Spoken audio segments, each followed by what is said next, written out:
I'm working on a 2155 jonsered 2150. The problem with these saws is the plastic block. When the exhaust bolts loosen up, they leak exhaust gas, they burn a hole in the tank right here.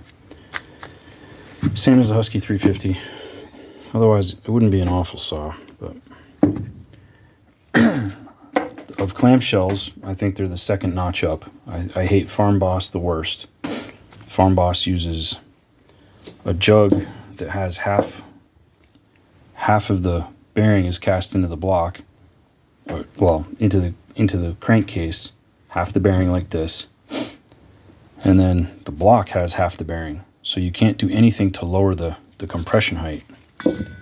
On the jonsered and Husky system, you got two pieces. So you're able to cut this to set the squish, which I think is a better design. I also like these removable port covers because it allows you to get in and it allows you to go in and do the transfers a whole lot cleaner than a closed port jug.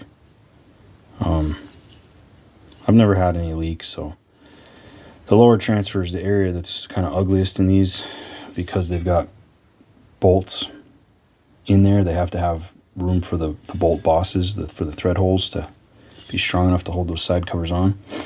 So there is a bit of a swoopy, curvy nature to that in order to accommodate the bolts, but it still makes it's still possible to get in there and grind open a plenty big lower transfer. And the benefit of being able to go straight in from the side to do your upper transfers, to get them laid back right and at the right height and everything is just really nice. And then the intake and exhaust are just standard. Nothing real special or difficult about them. Huge Achilles heel on these saws. The intake connection, it's terrible. They leak all the time. Or people will use a poor quality sealant for the bottom after a rebuild and that'll leak, which I've done myself. You gotta have that perfectly clean and you gotta use some pretty good stuff. I'm not gonna give any recommendations. Anyway, I'm about to port the bottom of this base. I'm gonna take out these wings. I'm going to put some radius here, and I'm going to take out that little black shelf right there so that it is no longer a biased transfer base, because this is meant for an open transfer jug to sit on top of it, which would have vertical grooves that match these. I'm putting a different jug that will no longer match that.